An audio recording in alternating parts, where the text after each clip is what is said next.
Nono koro dhi nyime. To machielo bende e sub county ma Ndhiwa, obila sani ogeng'one dichuo moro ma jini 25 e tesendo obila ma Ndhiwa, dichuo ma ichich godo gi weche mag bembo kod weche mag monj ma osebed kimonjo godo ji e ward ma Kwabwayi. Achiegni endo iwacho ni ne omonjo mochwe obambo miyo moro e otieno mane piny Orugudo kawuono ni endi en kaachiel bende kod jowetegi moko 6 ma ne gitimo go tim makochno endo.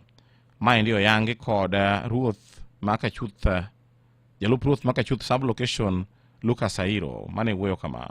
I also reached jok manye okosonegi from the other side, from Nyamos sublocation. Manye nyathi motong'no ni dalagi, and that lady mabe rape or assault no. Kingi yete en ng'ama kineno kama is a real suspect. Ok nyonyal jibendo ng'eyo all over. Nyinge Arafat ang'wen. Koro through my intelligence, I got where he was. Manye wamake mwalungo police mokawe from my office. Moko are not even reported. Several. Mine momaka kose madonjaga. Iwinjo mana report ni min ng'ane notimo go kama, min ng'ane notimo and they are not reported. To my reported are also mean policemen man work from the Ndhiwa police station. They know him very well. When reaching him, Arafat umefanya makosa tena, Arafat is known. Kwa mara manager opinion ni ka ngato otimne makosa, kata ka ngato nyathini obedo defiled, kata ka ngato obedo assaulted. Let him go to the hospital or be treated or just put reform or report the police. The culprit or miwa order to arrest, we take him, we are in to the court. To kagi duogo chien ka ni tulo donje ko kia ne wase wuyo kidala. I can't bar them from talking kaka jogun. I should not stand to be blamed.